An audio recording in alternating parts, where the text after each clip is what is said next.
Hi friends, welcome to RA3 academy. एक question का answer दीजिए। कौन से प्लेनेट को रिंग्स है? सैटर्न। अच्छा, क्वेश्चन चेंज करके पूछूं तो कि सिर्फ सैटर्न को रिंग्स है या और कोई प्लेनेट भी है जिसे रिंग है? एक्चुअली सिर्फ सैटर्न नहीं है कि जिसके पास रिंग्स है, दूसरे भी प्लैनेट्स है जिनके पास रिंग्स है। चलो तो जानते हैं कौन से प्लैनेट्स के पास रिंग है। सोलर सिस्टम में अभी तक हमने मार्स तक किया है, मतलब कि हमने अपने 4 प्लैनेट्स किए हैं। कौन से किए? Mercury, Venus, earth and Mars. ये 4 प्लैनेट हमारे हो चुके हैं। अब नेक्स्ट प्लैनेट हम लेंगे। नेक्स्ट प्लैनेट कौन सा है हमारा? जुपिटर। तो मार्स और जुपिटर के बीच में क्या होगा? मार्स और जुपिटर के बीच में हमें क्या मिलता है? हमें एक बेल्ट मिलता है जिसमें वो एस्ट्रॉइड्स होते हैं, जिसे हम क्या कहेंगे? एस्ट्रॉइड बेल्ट कहेंगे। तो इस तरह से हमें एस्ट्रॉइड बेल्ट मिलेगा। ये क्या है? This is asteroid belt. So Mars और जुपिटर के बीच में हमें एक बेल्ट मिलता है, एस्ट्रॉइड बेल्ट। और एस्ट्रॉइड के बारे में ऑलरेडी हम कर चुके हैं। जिन लोगों को सही में नहीं पता है एस्ट्रॉइड क्या है, तो वो ये वाला वीडियो जरूर से देख लीजिएगा। ऑलरेडी ये कवर्ड टॉपिक है, तो हम एस्ट्रॉइड में हम यहाँ बहुत ज्यादा आज के दिन में डीप में नहीं जाएंगे। अब हम नेक्स्ट प्लेनेट देखते हैं। कौन सा प्लेनेट है ये? इसका नाम है जुपिटर, गुरु या बृहस्पति। तो जुपिटर, चलो इसको भी अब हम तिलक करेंगे। जुपिटर को कितने का तिलक करूं? यहाँ पे तिलक होगा, बहुत बड़ा तिलक होगा, यहाँ 97 का तिलक होगा। क्यों? क्योंकि इसके 97 कंफर्म्ड मून्स है। अब इसकी सैटेलाइट्स 97 है। सी 2023 तक ये 95 थी, अब 97 है। इंटरनेशनल एस्ट्रोनॉमिकल यूनियन ने ये कंफर्म किया है। और हाँ, यहाँ याद रखिएगा कि ये जुपिटर और सैटर्न, ये 2 प्लैनेट्स है जिसकी सैटेलाइट्स चेंज होती रहती है। तो आपको एग्जाम से पहले एक बार देख लेना पड़ेगा। ये जो तिलक है वो अपडेट होगा, यहाँ पे तिलक नहीं चेंज होंगे। ये तिलक जो हो गए वो हो गए। अब यहाँ नहीं, नया कोई मून नहीं ऐड होता है, यहाँ पे ऐड होता है। अब एक्चुअली मून्स ऐड हो रहे हैं, ऐसा है। यस, कभी कभी मून्स भी ऐड होते हैं, क्योंकि इन लोगों का ग्रेविटेशनल पुल इतना ज्यादा है उसकी वजह से, एज वेल एज दूर है काफी हमसे। इसीलिए जब ऑब्जर्व करते हैं हम यहाँ अर्थ पे बैठे बैठे टेलीस्कोप लेके, तो कभी कभी नए नए मून्स हमें दिखते हैं। अभी टेक्नोलॉजिकल एडवांसमेंट्स की वजह से पहले जो उसके बहुत बड़े बड़े मून्स थे वही हमें दिखते थे, अब हम नए मून्स भी देख पाते हैं। और उसी वजह से अब यहाँ मून्स का जो नंबर है वो बढ़ता है, साथ में यहाँ पे दूसरे नए मून्स भी वो अट्रैक्ट करता है। यहाँ एस्ट्रॉइड बेल्ट पास में है ना, तो वहां से वो अट्रैक्ट कर लेता है कोई भी चीज इसके पास में आए। तो इसका ग्रेविटेशनल पुल इतना ज्यादा है, जुपिटर का ग्रेविटेशनल पुल इतना ज्यादा है कि वो उसे अपना मुन बना लेता है, बिठा देता है कि चल अब मेरे अराउंड में ही गरबा खेल और कहीं जाना नहीं है। तो उसके ग्रेविटेशनल पुल में ये जो नए मून्स है वो अटक जाते हैं, या तो एस्ट्रॉइड बेल्ट से आ जाते हैं, कभी कभी कोई और एस्ट्रॉइड भी अगर उसके आसपास घूम रहा है तो वहां पे वो सेट हो जाता है, जुपिटर के अराउंड में वो रिवॉल्यूशन करने लगता है। इसीलिए जुपिटर का जो मून्स है, जुपिटर की जो सैटेलाइट्स है, उसका नंबर चेंज होता रहता है, नए नए मून्स खोजे जाते हैं। और ऐसा क्यों है कि ये ऐसे अट्रैक्ट कर रहा है? आपको तो पता ही होगा, नाम ही है ना गुरु। गुरु मतलब बिग। तो ये जुपिटर हमारे सोलर सिस्टम का सबसे बड़ा प्लेनेट है। The biggest planet of our solar system is Jupiter. Jupiter सबसे बड़ा है, इसीलिए उसका ग्रेविटेशनल पुल भी सबसे ज्यादा है। अभी इसके रिवॉल्यूशन और रोटेशन की बात कर ले हम। रिवॉल्यूशन इसका कितना है? 11 years एंड 11 months। रफली ये होगा 12 years, अराउंड 12 years होगा ना, 11 years एंड 11 months, तो ये हो जाएगा 12 years। इसका रोटेशन पीरियड है 9 hours एंड 56 minutes। तो अप्रोक्सीमेटली कितना हुआ ये हो गया अप्रोक्सीमेटली 10 hours। तो रोटेशन 10 hours में कंप्लीट करता है एंड रिवॉल्यूशन 12 years में। यहाँ पे years मतलब अर्थ का 1 साल, ऐसे 12 साल उसे लगते हैं सन के अराउंड में रिवॉल्यूशन कंप्लीट करने में। जुपिटर की सैटेलाइट्स के बारे में हम बात कर रहे थे 97, लेकिन इसमें 4 सैटेलाइट्स है वो बहुत ही इंपॉर्टेंट है हमारे लिए। 4 सैटेलाइट, जिसे गैलीलियन मून्स ऐसा भी कहा जाता है क्योंकि उसको गैलीलियो ने ढूंढा था। तो ये जो 4 मून्स है इसके गैलीलियन मून्स, वो कौन से है? एक है जेनीमिड, दूसरा है यूरोपा, कैलिस्टो एंड आइयो। 4 बड़े बड़े मून्स है इन 97 में से। First is Ganymede, Europa, Callisto and Io. इसमें से ये जो जेनीमिड है, ये जेनीमिड हमारे सोलर सिस्टम का सबसे बिगेस्ट सैटेलाइट है। सोलर सिस्टम की सबसे बड़ी सैटेलाइट, सबसे बड़ा मून कौन सा है? जेनीमिड। तो यहाँ पे याद रखना, सबसे छोटा कौन सा है? याद करिए। यस, कौन सा है? अपने मार्स का डीमोस, वो सबसे छोटा है, जबकि सबसे बड़ा कौन सा हो जाएगा? जेनीमिड। और जेनीमिड इतना बड़ा है कि वो अपने मर्क्यूरी से भी बड़ा है साइज में। उसके एटमॉस्फेयर की बात करें तो जुपिटर पे एटमॉस्फेयर है। एक्चुअली जुपिटर की सरफेस नहीं है, सॉलिड सरफेस नहीं है, ऐसा हम कह सकते हैं, क्योंकि जुपिटर इतना बड़ा है, अभी तक इतना गर्म है, और ये वो गैस जायंट उसे हम कहते हैं। वो गैस का गोला है, जैसे गैसेस से बना हुआ है।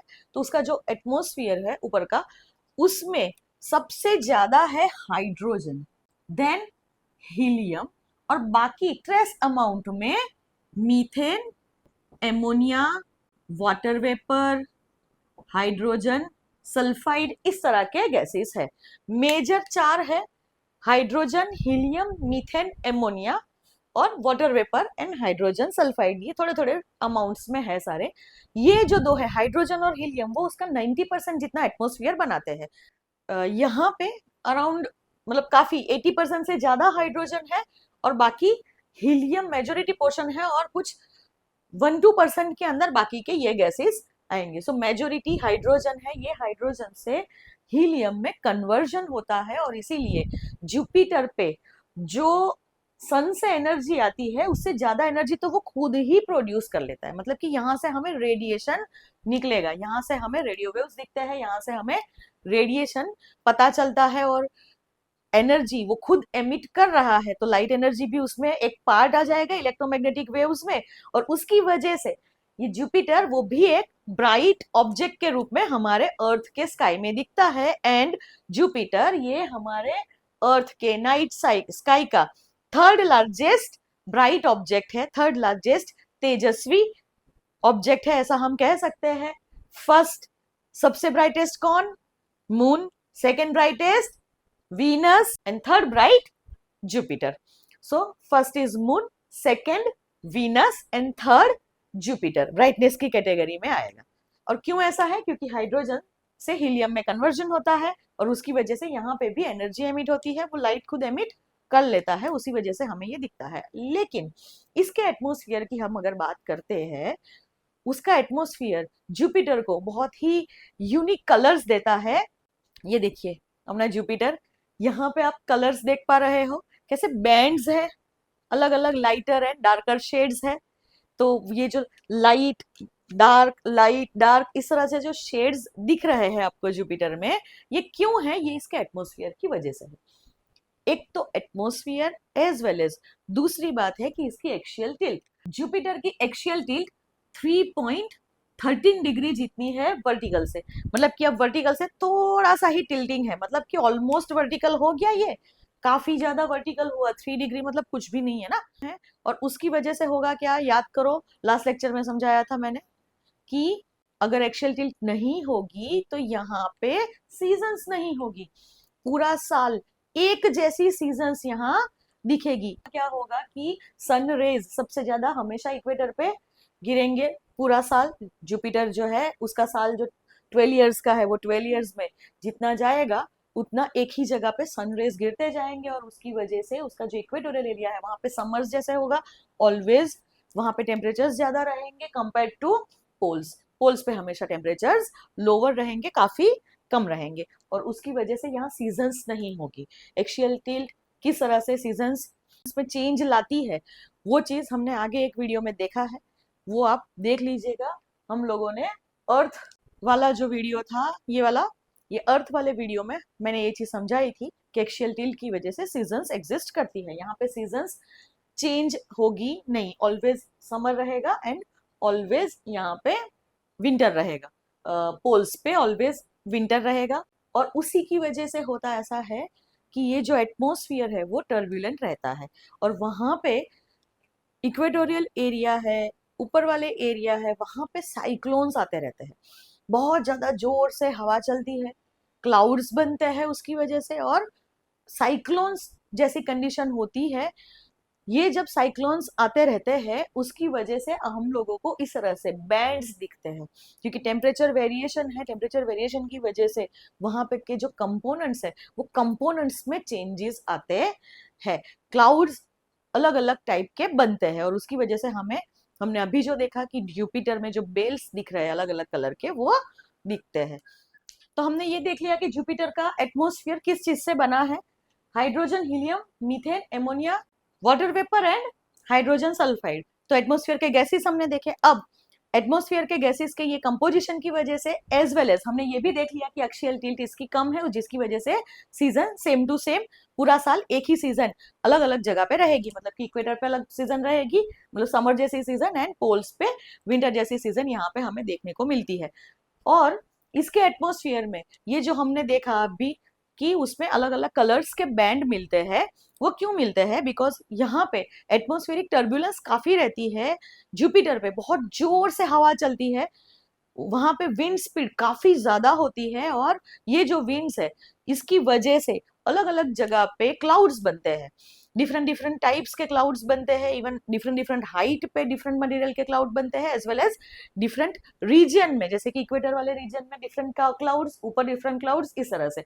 और वो क्लाउड्स में भी बीच में यहाँ पे साइक्लोन्स आते हैं, तो साइक्लोनिक स्टॉर्म्स भी यहाँ पे आते हैं, और ऐसा एक साइक्लोनिक स्टॉर्म की वजह से, एक साइक्लोनिक स्टॉर्म है जो बहुत सालों से ऐसे का ऐसा है, और उसकी वजह से जुपिटर में सदर्न हेमिस्फीयर में एक बेल्ट में हम देखते हैं कि इस तरह से रेड कलर का डॉट हमें दिखता है, जब भी हम ऑब्जर्व करते हैं तो यहाँ ऐसे रेड डॉट हमें दिखता है।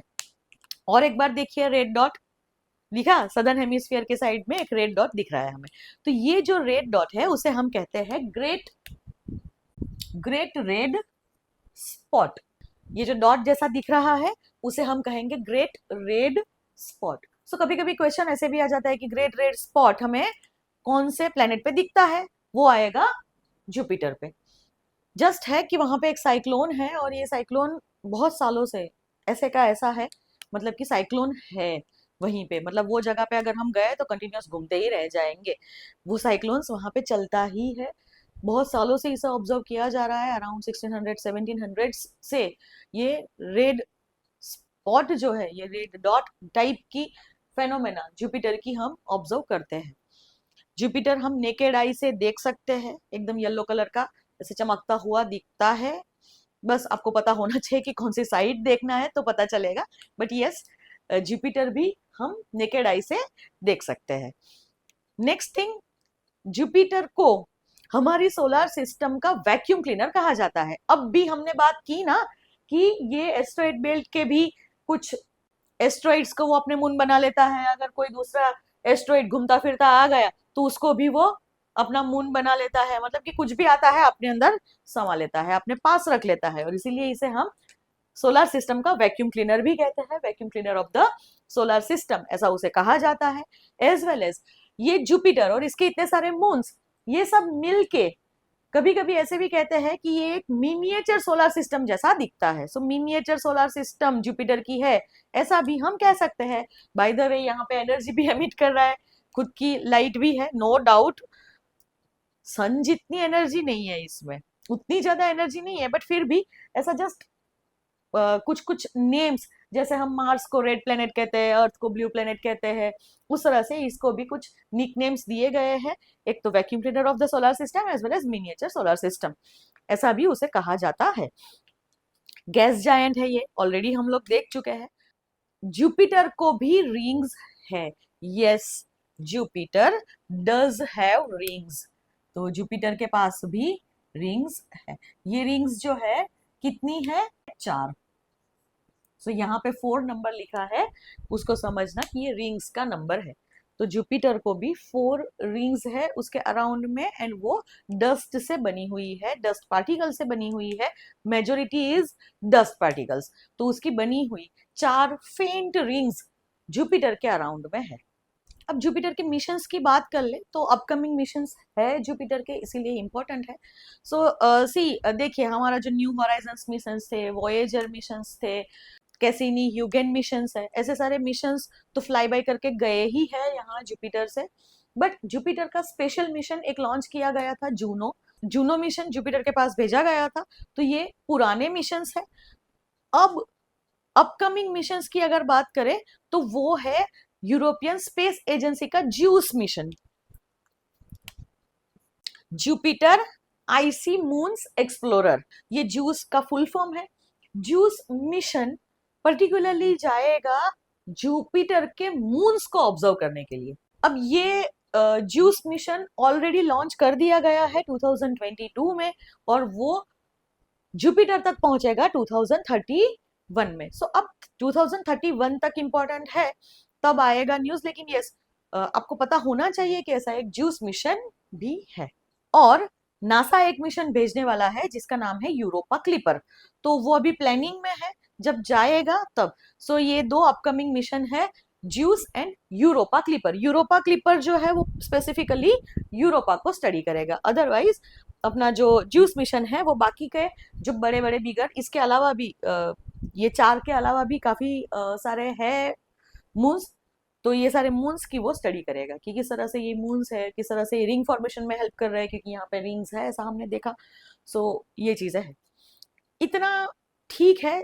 सी आप अगर ये प्लैनेट्स और इन सब की बात करोगे तो आप अगर विकिपीडिया में जाओगे या तो नासा की वेबसाइट पे जाओगे तो बहुत सारी इंफॉर्मेशन आपको मिलेगी। बट हमारी एग्जाम्स के लिए जितनी बुक्स में चीजें आती है एज वेल एज जितनी चीजें न्यूज में आती है, ऑलमोस्ट न्यूज जो थे मैंने कवर कर लिए है ये सारी इंफॉर्मेशन के अंडर ही। अभी तक के लेटेस्ट जो चीजें हैं और जो चीजें हमारे लिए जानना इंपॉर्टेंट है, ये इतना है। बाकी अदरवाइज आपको पीएचडी करनी है तो करिए खुद से, बट बिलीव मी इतना सारा सिलेबस है, उसमें पीएचडी करने जाओ मत। मैं तो ये सजेस्ट करूंगी, अगर न्यूज के अंदर कोई चीज ज्यादा इंफॉर्मेशन आपको मिलती है देन अपडेट योर नोट्स। बाकी इतना ठीक है जुपिटर के लिए। अब नेक्स्ट प्लेनेट लेते हैं। Next planet is Saturn. चलिए सैटर्न को भी अभी तिलक करना है। कितने का तिलक करूं इसको? इसको हम तिलक करेंगे 274। यस, सही सुना। सैटर्न को 274 मून्स है, 274 सैटेलाइट्स है। As of 2025 International Astronomical Union ने कंफर्म किया है कि यस, सैटर्न को 274 सैटेलाइट्स है। 2023 तक ये 146 थी, एंड बिफोर 2013 2019 के डेटा के हिसाब से सबसे ज्यादा सैटेलाइट जुपिटर के पास थी। लेकिन आज के दिन में 2023 में कुछ नए मून्स डिस्कवर हुए सैटर्न के, एज वेल एज अभी 2025 में और भी नए मून्स डिस्कवर हुए। उसकी वजह से अभी सैटर्न जो है वो नंबर 1 पे है in terms of number of satellites, number of moons. तो सबसे ज्यादा मून्स, सबसे ज्यादा सैटेलाइट्स किसकी है आज के दिन में? Which is Saturn. तो सैटर्न को सबसे ज्यादा सैटेलाइट्स है। अब 274 है, याद रखना। और इसमें सबसे बड़ी सैटेलाइट जो है वो है टाइटन। सैटेलाइट्स की बात करें तो अभी पहले सैटेलाइट्स ही देख लेते हैं। तो सैटर्न की सबसे बड़ी सैटेलाइट है, सबसे बड़ा मून है, उसका नाम है टाइटन। और टाइटन ये हमारी सोलर सिस्टम का एक ऐसा मून है जिसमें एकदम डेंस एटमॉस्फेयर है।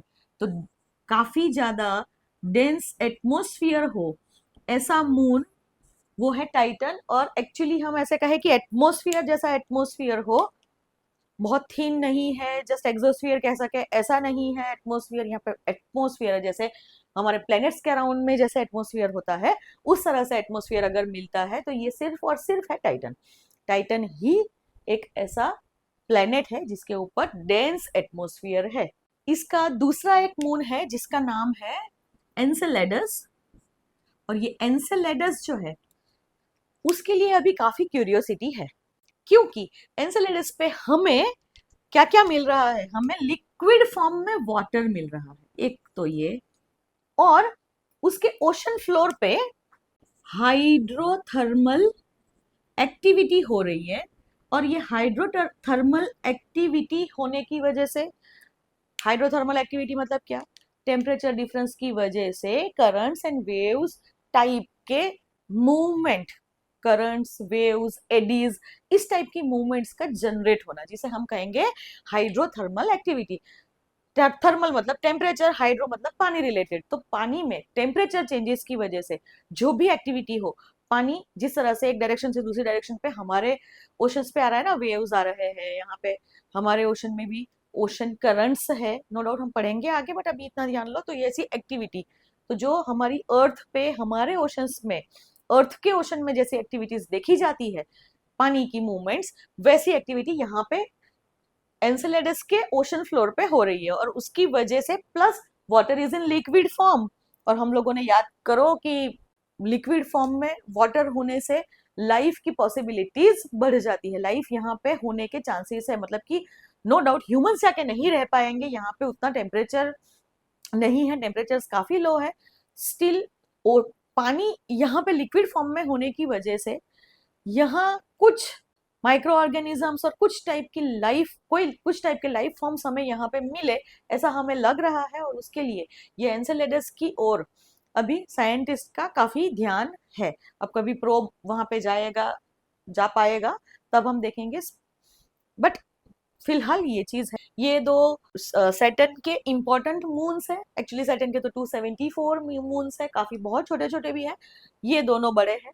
अब यहाँ सैटर्न का सबसे बिगेस्ट मून इज टाइटन, तो ये जो टाइटन है ये अपनी सोलर सिस्टम का सेकंड बिगेस्ट मून है, टाइटन सेकंड नंबर पे आएगा, और ये भी टाइटन भी हमारे मर्क्यूरी से, मर्क्यूरी प्लेनेट है उससे बड़ा है।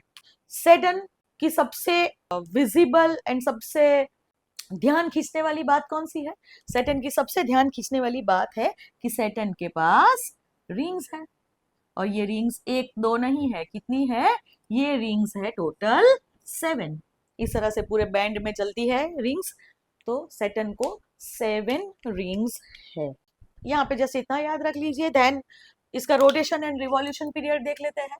तो सैटर्न का जो रिवॉल्यूशन पीरियड है 29 ईयर्स एंड 5 मंथ्स, और उसका रोटेशन पीरियड है 10 आवर्स एंड 40 मिनट्स। तो उसका रोटेशन पीरियड 10 आवर्स 40 मिनट्स है, revolution period is 29 years and 5 months. दूसरा कि जुपिटर की तरह ही सैटर्न भी गैस का गोला है, ऐसा समझ लो, ये भी एक गैस जायंट, ऐसा हम बोलते हैं इसको भी, सैटर्न को भी। तो जुपिटर और सैटर्न हमारी सोलर सिस्टम के गैस जायंट्स है, मतलब फूले हुए एकदम फ्लफी फ्लफी बड़े बड़े प्लैनेट्स है। Obviously this is the biggest planet Jupiter, and Saturn is the second biggest planet of our solar system। उसका मून भी सेकंड बिगेस्ट मून है, और ये Saturn is the second biggest या तो second largest planet of our solar system। एक तो big है, गैस जायंट हम उसे ऑलरेडी कह रहे हैं, ये रिंग्स है,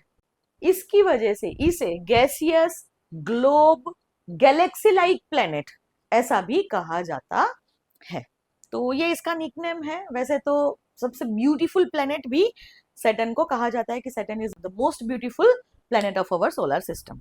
अब सैटर्न के एटमॉस्फेयर की बात करें तो सैटर्न के एटमॉस्फेयर में भी ये 4 मेन है, हाइड्रोजन, हीलियम, मीथेन, एमोनिया, और बाकी यहाँ पे दूसरे दूसरे काफी सारे गैसेस है, जैसे कि वाटर वेपर बहुत कम, बहुत ही कम अमाउंट में है, उसके अलावा भी काफी सारे गैसेस है, प्रोपेन, ब्यूटेन और ब्ला ब्ला ब्ला, बहुत सारे हैं, बट ये 4 मेन है। यहाँ पे हाइड्रोजन और हीलियम, यहाँ पे भी हाइड्रोजन सबसे ज्यादा है, हीलियम कम है उससे, बट फिर भी ये हाइड्रोजन और हीलियम मिलके 70% से ज्यादा कंपोजिशन रखते हैं सैटर्न के एटमॉस्फेयर का। अब सैटर्न की एक्सियल टिल्ट देख लेते हैं। तो सैटर्न की एक्सियल टिल्ट है 26.74 डिग्रीज। सो अब बताइए यहाँ सीजन्स होगी कि नहीं? यस, यहाँ सीजन्स चेंज होगी। तो ये एक्सिस इतनी टिल्टेड है 26.74 डिग्रीज पे, और उसी वजह से सैटर्न पे हमें सीजन्स देखने को मिलती है। सैटर्न येलो कलर का दिखता है, नो डाउट यहाँ पे भी बैंड्स है, जैसे हमें जुपिटर पे अलग अलग कलर्स के बैंड मिले थे, देखिए सैटर्न के फोटो को, तो इस तरह से वो दिखता है। और सैटर्न पे भी आप अगर ध्यान से देखोगे तो बहुत ही लाइटर बैंड्स आपको देखने को मिलेंगे। सैटर्न के ऊपर भी हमें ऐसे साइक्लोनिक स्टॉर्म्स देखने को मिलते हैं। यहाँ पे भी एक वाइट कलर का, ये चीज जैसे ग्रेट रेड स्पॉट है जुपिटर पे, वैसे यहाँ पे white spot, great red spot जैसा एक डेवलप हो रहा है। ये हमें येलो कलर का दिखता है। And Saturn is the last planet which we can see through naked eye, मतलब कि हम अपनी नेकेड आई से देख पाए, मतलब अपनी आंख से विदाउट एनी इंस्ट्रूमेंट अगर हम देख पाए, तो वो लास्ट प्लेनेट हमारा कौन सा है? सैटर्न है। सैटर्न के बाद के दो प्लेनेट्स को देखने के लिए हमें टेलीस्कोप्स का यूज करना पड़ता है। नो डाउट आप अगर नेकेड आई से सैटर्न को देखोगे तो वो जस्ट एक बिंदी जैसा चमकता हुआ दिखेगा, लेकिन रिंग्स हमें नेकेड आई से नहीं दिखती है। रिंग्स देखने के लिए हमें टेलीस्कोप की जरूरत पड़ती है। अब टेलीस्कोप से देखोगे तो रिंग्स भी हमें दिखती है। जुपिटर की रिंग्स उतनी नहीं दिखती, वो बहुत ही सोफिस्टिकेटेड, बहुत ही हायर एंड के टेलीस्कोप चाहिए, बट यहाँ पे नॉर्मल एक टेलीस्कोप से भी सैटर्न की रिंग्स हम देख सकते हैं। हाँ, और उसकी रिंग्स, सैटर्न की रिंग्स किससे बनी है? जैसे जुपिटर की 4 रिंग्स जो है वो फेंट रिंग्स है, और हमने कहा कि वो डस्ट पार्टिकल से बनी हुई है, ज्यादातर डस्ट से बनी है। लेकिन सैटर्न की रिंग्स जो है, सैटर्न की रिंग्स बहुत ही प्रोमिनेंट है, एकदम चमकती हुई, एकदम दूर से दिख जाए, ऑब्वियसली यहाँ से दिख रही है अर्थ से, तो सैटर्न की रिंग्स काफी प्रोमिनेंट है। और यहाँ पे ये जो रिंग्स है ज्यादातर वो आइस से बनी हुई है, water ice as well as some part of dust particle and rocky material. But rocky material, dust particle यहाँ पे कम है, यहाँ पे ज्यादातर आइस है। सो वाटर आइस से बनी हुई ये रिंग्स है, और उसकी वजह से वो सनलाइट को बहुत अच्छे से रिफ्लेक्ट करती है, और उसकी वजह से हमें यहाँ से भी, मतलब दूर से सैटर्न की रिंग्स दिख जाती है। और सैटर्न के लिए कौन से मिशंस है, जो भी हमारे न्यू होराइजन्स है, वोएजर, ये सारे मिशंस यहाँ से होके तो गए हैं, मतलब कि उन लोगों ने पास बाय किया है यहाँ से, तो ये पास तो हुए हैं ये सारे मिशंस वहां से, और उन्होंने सब फोटो वोटो भेजे थे। बट स्पेशली सैटर्न के लिए जो मिशन था, वो मिशन का नाम है कैसिनी ह्यूगेन्स। तो कैसिनी ह्यूगेन मिशन जो है 1997 में इसे लॉन्च किया गया था। ये मिशन स्पेसिफिकली सैटर्न पे भेजा गया था, जिसमें कैसिनी ये ऑर्बिटर है एंड ह्यूगेन इज द लैंडर। अब ऑर्बिटर और लैंडर के बारे में पता है ना? नहीं पता है तो ये वाला शॉर्ट देख लीजिएगा, उसमें पता चल जाएगा कि what is orbiter, what is lander. So Cassini is the orbiter and ह्यूगेन इज लैंडर। तो ये कैसिनी ने उसकी रिंग्स के फोटो भेजे हमें, उसके एटमॉस्फेयर के बारे में बताया, हमें काफी सारी चीजें पता चली। और ह्यूगेन किस पे लैंड किया था? ह्यूगेन ने सैटर्न पे लैंड नहीं किया था, ह्यूगेन ने लैंड किया था टाइटन के ऊपर। ये जाके इसके ऊपर गिरा था। सो ह्यूगेन ने टाइटन के ऊपर एक्चुअली लैंड किया था, बिकॉज टाइटन हैज एटमॉस्फेयर, और उसकी वजह से ये देखना जरूरी था कि टाइटन पे लाइफ की पॉसिबिलिटीज है कि नहीं है, क्या है। सो ये एक मिशन है जो सैटर्न के लिए स्पेशल था। बाकी ऐसे और कोई मिशन अभी तक है नहीं, और कोई अपकमिंग मिशन भी सैटर्न के लिए नहीं है। सो आज हम यहाँ तक रखते हैं। हमने अभी तक इतने सारे प्लैनेट्स कंप्लीट किए हैं, अभी और 2 planets Uranus and Neptune, as well as यहाँ पे हमारे प्लैनेट्स का क्लासिफिकेशन, ये चीजें हमारी बाकी है जो हम नेक्स्ट वीडियो में देखेंगे। अगर मेरे वीडियोस पसंद आ रहे हैं तो प्लीज उसे लाइक कीजिए और शेयर कीजिए। अभी तक मेरे चैनल को सब्सक्राइब नहीं किया है तो सब्सक्राइब कीजिए। मिलते हैं नेक्स्ट वीडियो में। बाय।